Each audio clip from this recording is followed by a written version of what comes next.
हमारी आज की वीडियो का टॉपिक है दुर्योधन के बारे में। तो आइए इस पर बातचीत करते हैं। बैसाख और जेठ के महीनों में पश्चिम भारत एक तरह से भट्ठी हो जाता है। सूरज इंसानों और जानवरों के जिस्म का पूरा पानी निचोड़ कर पी जाता है। बढ़ते शहरों की सीमाएं जंगलों को लील गई और एक टुकड़ा छांव भी दिन के समय अगर कहीं सड़क के किनारे मिल जाए तो एक स्वर्ग वाला आनंद की अनुभूति होती है। ऐसे ही किसी दिन विराटनगर जाते वक्त मैंने एक ढाबे पर अपनी गाड़ी रोकी। गर्मी इतनी तेज थी कि अगर आंखों से चश्मा हटा लूं तो उसका पानी सदा के लिए सूख जाए। रहीम का दोहा, रहीमन पानी राखिए बिन पानी सब सून, याद आ गया। वैसे तो आज के समय में किसी की आंखों में पानी बचा ही कहाँ है। मैंने चश्मा हटाया और आंखों पर गीला रुमाल रखकर दोहे को दोबारा याद कर लिया। रुमाल हटाकर मैंने एक चाय का ऑर्डर दे दिया और पेड़ की छांव तले चारपाई पर पैर फैलाकर ज्यों ही लेटने को हुआ, मेरी नजर एक निहायत ही आकर्षक व्यक्तित्व के आदमी पर पड़ी। वह ढाबे से थोड़ी दूर बैठा हुआ था। एक बार तो मैं उसको देखता ही रह गया। निहायत ही मजबूत डीलडोल, ऊंची कदकाठी, तीखे नैन नक्श और मटमैले रंग की चमड़ी मुझे बार बार उसे देखने को मजबूर कर रही थी।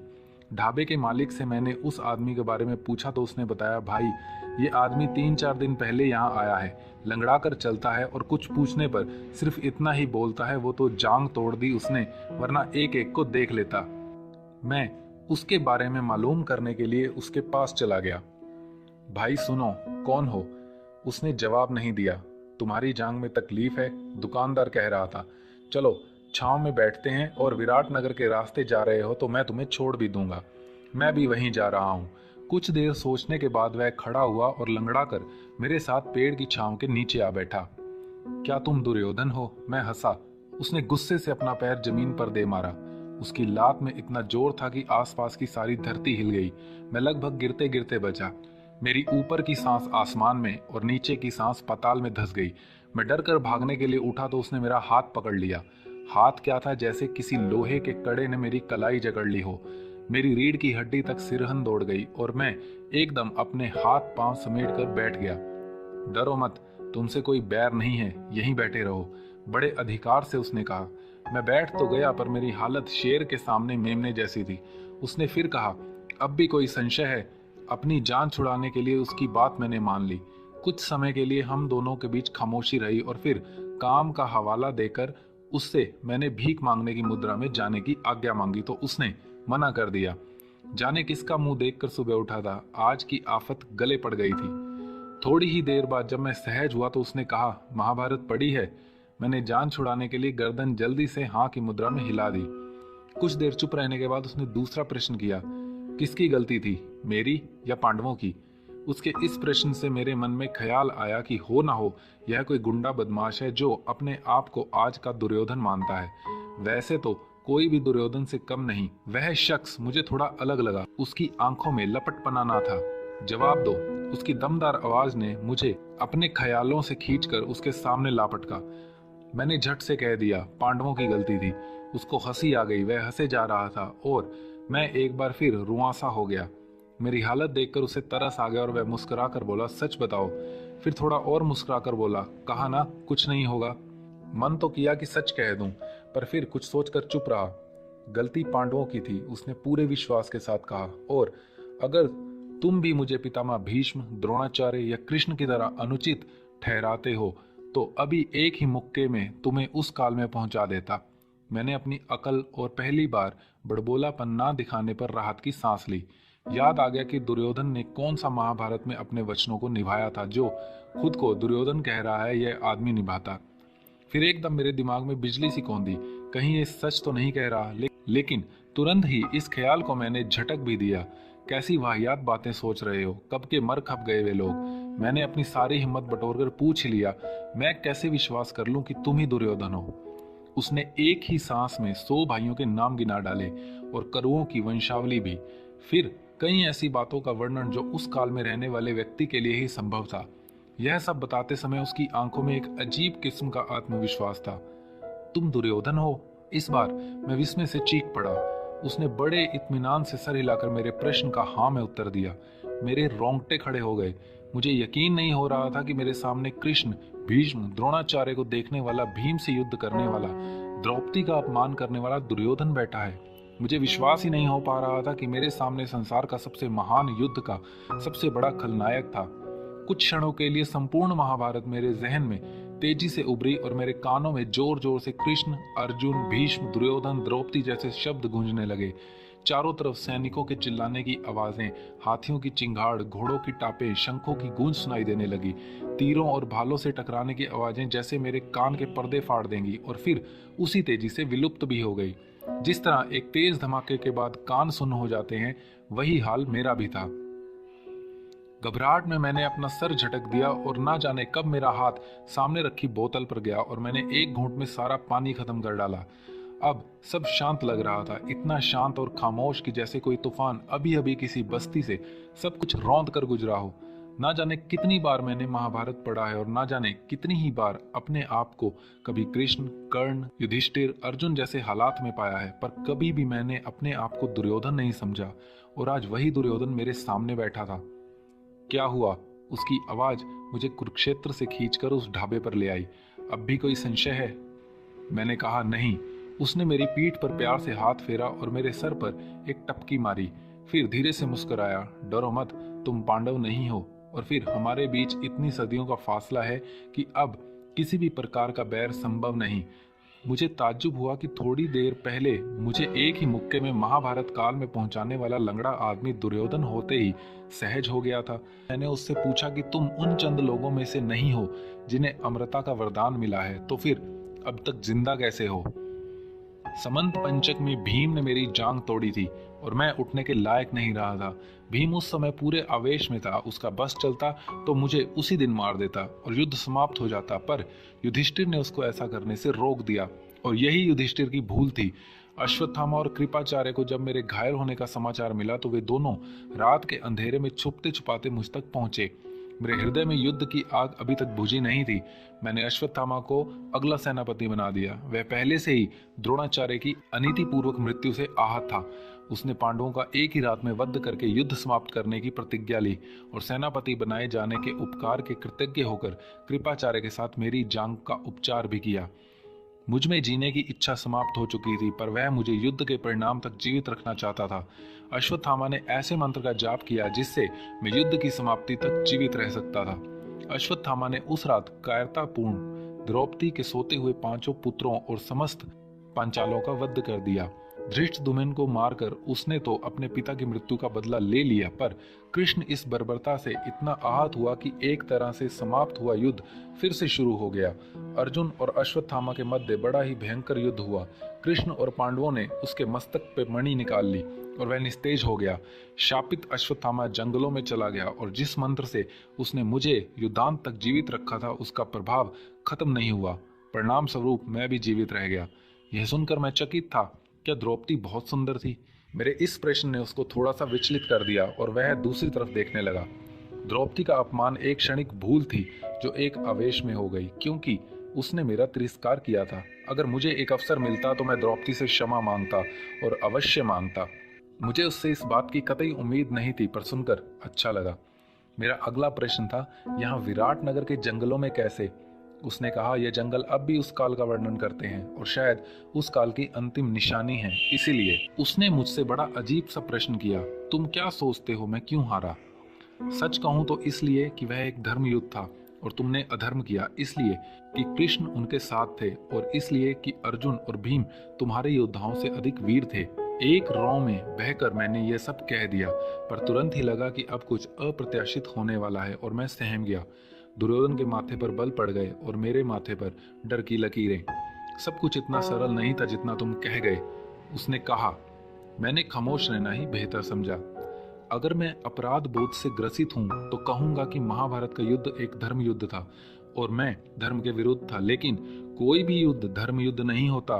हाँ, धर्म की आड़ में लड़ा जरूर जाता है। युद्ध सिर्फ स्वार्थ पूर्ति के लिए होते आए हैं और ये 3 स्वार्थ हैं, भूमि, स्त्री और संतान। महाभारत में ये तीनों ही कारण थे।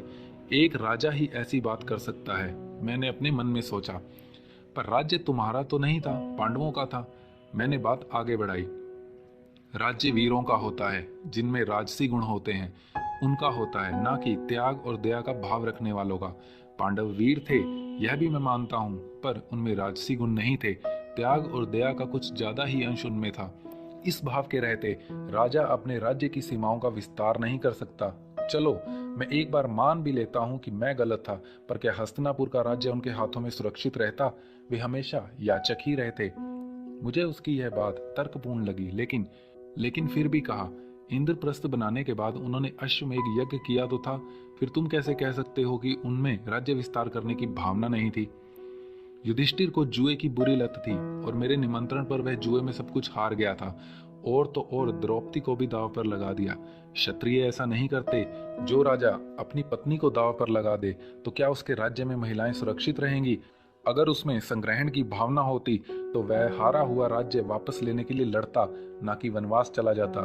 राजा तो वह होता जो चाहे सही हो या गलत, सुई की नोक के बराबर की भूमि भी किसी को लड़े बिना नहीं देता। और यही मैंने भी किया। मैं वीर था, मैं सुयोधन नहीं था जिसकी संपत्ति कोई आसानी से छीन लेता। मैंने युद्ध किया और बड़ी वीरता से किया। वह कुछ देर रुका और फिर बोला, मैं दुर्योधन था। मैं सोचने पर मजबूर हो गया कि द्रौपदी वाले प्रकरण में गलती किसकी थी। दूसरा कारण, तुम कृष्ण को मानते हो। कृष्ण तो सिर्फ एक रणनीतिकार था। कृष्ण ने तो कई युद्धों में पराजय पाई। उसका एक नाम रणछोड़ भी है। जरासंध से बचने के लिए मथुरा को छोड़कर द्वारका में जा बसा। सिर्फ कूटनीति की वजह से कोई युद्ध नहीं जीता जाता। मैंने बात को बीच में काटते हुए कहा, अगर वह धर्म युद्ध नहीं था तो कृष्ण क्यों पांडवों की तरफ से लड़े? वे तो तुम्हारे संबंधी थे। तुम्हारी बेटी लक्ष्मणा की शादी तो कृष्ण के बेटे सांब से हुई थी। दुर्योधन बोला, कृष्ण निष्पक्ष था, परंतु अर्जुन ने पहले ही उसे पांडवों की तरफ से लड़ने का वचन ले लिया था।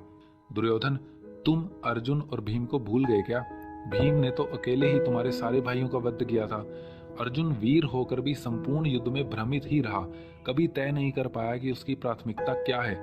हमेशा युद्ध का मुख्य मैदान छोड़कर वह चंद सप्तकों से ही लड़ता रहा। अगर देखा जाए तो वह पांडवों का द्रोणाचार्य था, जिसने पुत्र की मृत्यु का प्रतिशोध लेने के लिए पांडवों को लगभग हरा ही दिया था। कृष्ण के गीता ज्ञान के बाद भी वो भ्रमित रहा। मैं तो कभी भ्रमित नहीं रहा। और रही भीम की बात, वो वीर तो था, पर अकेले ही महाभारत जीत ले इतना बड़ा वीर नहीं था। मेरे पास तो पांडवों की अपेक्षा बड़ी सेना थी। एक से एक महावीर थे, भीष्म, कर्ण, द्रोणाचार्य, अश्वत्थामा आदि, जिन्होंने एक से एक बड़े युद्ध केवल अपने शौर्य और पराक्रम के बल पर जीते थे। फिर भी मैं हार गया। तुम्हें ज्ञात है क्यों? नहीं है तो सुनो। मेरे सारे योद्धा तन से मेरे साथ थे, मन और कर्म से नहीं। मैं उस विश्वासघात के कारण हार गया। आओ मेरे एक एक सेनापति का आंकलन करें।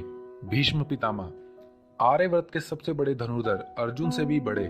सारी उम्र वे शपथों के सहारे जीते रहे। सिंहासन से बंधे रहने की शपथ, अपने युद्ध में रहने तक कर्ण को युद्ध से दूर रखने की शपथ, फिर शिखंडी के सामने अस्त्र शस्त्र न उठाने की शपथ। जरा सोचो तो युद्ध के 10 दिनों कर्ण, जो अर्जुन के समक्ष वीर था, युद्ध से वंचित रहा। और तो और उन्होंने अपनी मृत्यु का भेद शिखंडी पांडवों को बताया। यह उनका विश्वासघात था। अगर भीष्म यह ना करते तो पांडव किसी भी सूरत में युद्ध में नहीं जीत सकते थे। शिखंडी के पीछे छुपकर अर्जुन वार करता रहा और पितामह खड़े रहे। मैं राजा होकर भी कुछ नहीं कर पाया। कोई भी शपथ युद्ध में जीतने की शपथ से बड़ी नहीं होती। उनकी इतने वर्षों की सेवा के आगे मैं असहाय हो गया था और मैं उनको सेनापति के पद पर रहने दिया। यह मेरी पहली भूल थी। उनके तीरों से मरने वालों का दुख पांडवों से ज्यादा तो उनको ही था।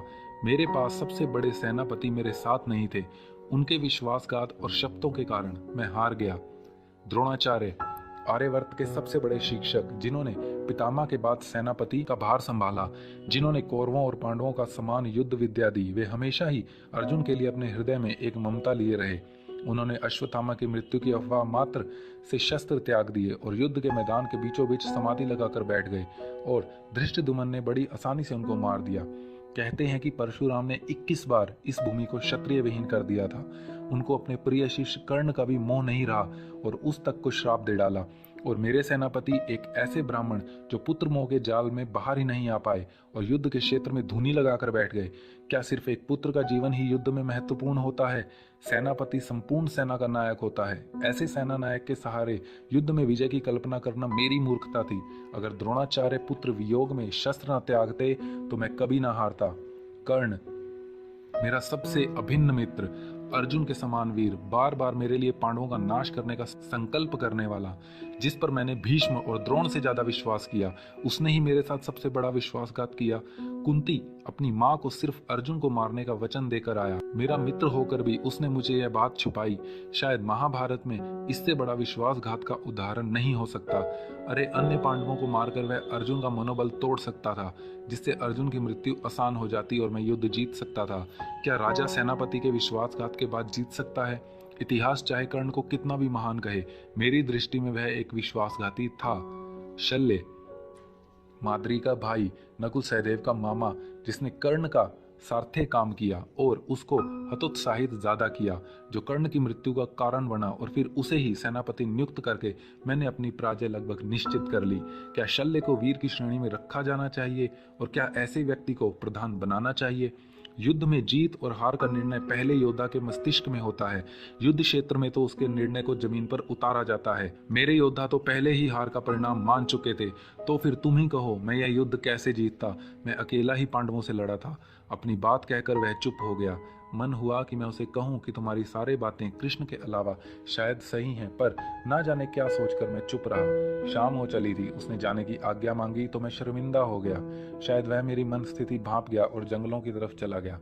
जाते जाते मैंने पूछा, कहाँ जाओगे? पता नहीं, और वह कहीं अंधेरे में विलीन हो गया। सुनो, उठो, देखो दिन चढ़ आया है, कब तक सोते रहोगे? सर भारी हो रहा था, पर पहली बार मुझे दुर्योधन न लगकर सिर्फ एक राजा ही लगा, जो अपनी व्यथा कथा रात भर कहता रहा। अगर उसने छल कपट किए तो उसके साथ भी हुए, और अपने वीरों से ही वह बार बार धोखा खाकर वह हार गया। और एक बात यह, कृष्ण उसके साथ नहीं थे, पर शायद कभी कृष्ण का महत्व नहीं समझेगा। कृष्ण कोई व्यक्ति नहीं है, वे एक चेतना है, ज्ञान है, विवेक है, और जिसके पास कृष्ण है वह किसी भी महाभारत में, किसी भी काल में कभी नहीं हार सकता। नहीं जानता कि मेरे मन में दुर्योधन के लिए अब क्या है और क्यों है। हाँ, एक बात जरूर तय है कि महाभारत को मैंने इस तरह से कभी समझा नहीं था। दुर्योधन, मुझे अफसोस है कि तुम हार गए। तो दोस्तों, ये थी हमारी आज की जानकारी। उम्मीद करते हैं आपको बहुत पसंद आई होगी। ऐसी ही और जानकारी प्राप्त करने के लिए प्लीज़ हमारे चैनल को सब्सक्राइब करें और अपने सुझावों में कमेंट बॉक्स में भेजें।